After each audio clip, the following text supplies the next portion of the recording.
Hey guys, so I thought I'd start my videos from now on with a little disclaimer that basically everything I say will most likely have a paradox that you'll encounter. And while you may encounter a paradox, it doesn't necessarily conflict or prove what I say wrong. It may, but paradoxes don't necessarily mean that it proves something else wrong. What's important is you just remain open, available, and let what connects connect, and what doesn't. And even those may later on in your life change or morph or expand. So be open, but don't take everything I say with absolute authority. So with that said, I thought a good subject to go into is the activity of mind, the preoccupation of mind, and questions, and how to some degree that can be very fatiguing, and the importance of just being able to just drop it. See, human life is very much involved with the process of thinking, figuring out, analyzing, asking questions like, what's this about? What am I doing here? How am I going to get food next? Why did this person say that? What's wrong with me?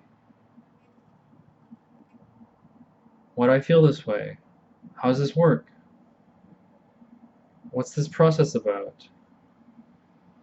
And it's important to some degree to look into this because you can find a great deal of freedom in a lot of these questions, or in the questions of survival, or how you're going to earn a living, or should you do this or should you do that. Like, there's a degree in which it's just normal and natural. But we can always get too caught up in things too. Like when you get overly stressed and involved and repeating into over and over again a subject or a worry, like, what did that look mean? What does it mean about me? Am I okay? Is there something wrong with me? Why do I have these kinds of emotions? What's life about? Who's God? Who am I? Like, you can get really wrapped up in questioning, in logic, in belief systems and patterns, and stress yourself out. And it's important to realize you can just drop it at any point. You can just sit down with yourself and go, oh wow, I'm really obsessing over this. I'm obsessing over that. Yes, I really want that new car. I need to get that new job. But I'm just getting overly wrapped up in it, overly concerned. Maybe even a little too competitive. Maybe causing suffering to get what you want. Or maybe you're just too wrapped up in like this quest for self-understanding and knowledge, and like, it's like, okay, well, why is this going on? What does this habit mean? What point in life did this occur? When did I become neurotic? Or when did I start to really worry about my life, and what was that starting point? Once I figure that out, I can then solve that, and then I'll become less worried like I was when I was a kid growing up, and I'll just be more at ease. Or if I finally meditate enough, I'll reach that state of samadhi and bliss that is absolute, and my real self and my real balance, my real center. And you can get really wrapped up in this and involved, and you can just like get lost in the activity of logic and reasoning and beliefs, because if you really look at all those ideas, they're just ideas.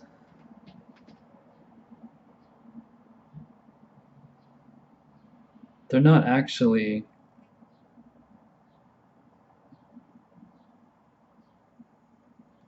inherently real.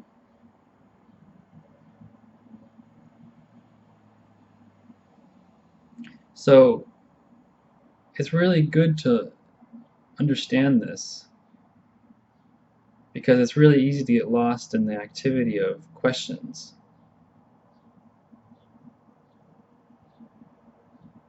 Of logic.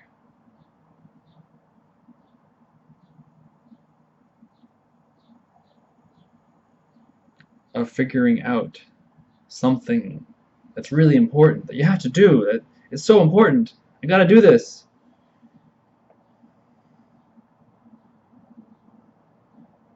No, you don't. Or at least you can just drop it for that period of time, relax, just enjoy the sun, come back to the issue. Like if you really have a project that needs to be done at a certain point in time, you can get really wrapped up in the activity and the deadline and the stress and like the impedingness of it. But you can go, oh yeah, I'm getting too wrapped up. Let me just drop this. It's important, but is it so important that I'm like drinking an excess amount of coffee or alcohol to stabilize, and I'm getting a lack of sleep, which is causing me some health issues? I mean, maybe for a short period of time.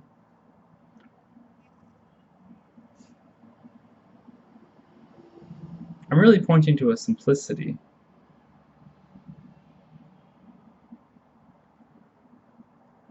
A simplicity that is achievable,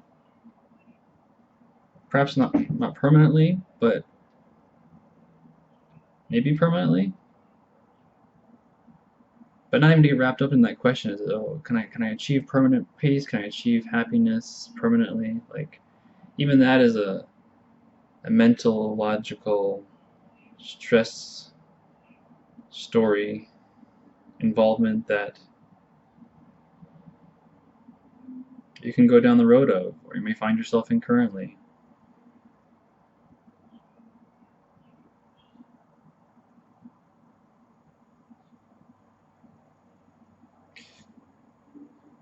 So I don't know how to wrap this up into a concrete piece of advice, because it's more of a broad simplicity that I'm sharing that you may have to come back to.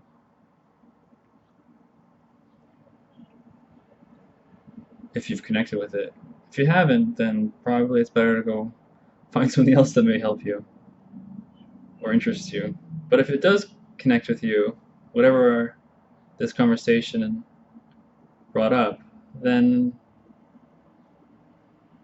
keep coming back to it.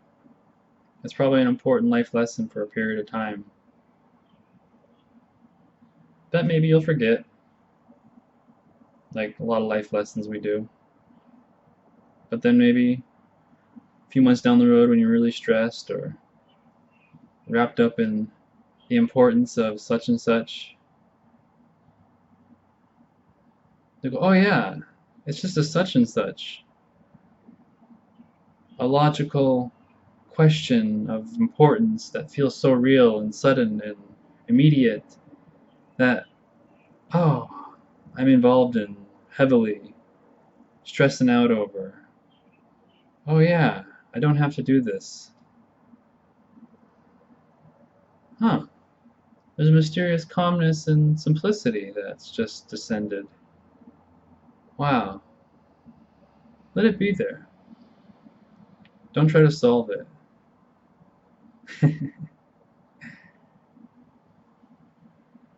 Because that solving is just another activity, story, creating, which can be done sometimes without being too involved and stressed about it. It can encapsulate poetically, metaphorically, an experience or a thing or a subject, and that's much more freeing. So I guess I'm just pointing to the suffering of suchness and things that involve one's mind, thinking and activity. And just to remind yourself that that's what's happening. And let's try to maybe not do so. Because I believe the more you can do that, the more it becomes easier. The less suffering you'll go through, hopefully, and the less you'll cause. Because isn't it true that a lot of the suffering we cause ourselves or others is just an over-involvement in something we think is so important, whether it's an idea or an opinion that we argue over with another or with ourselves?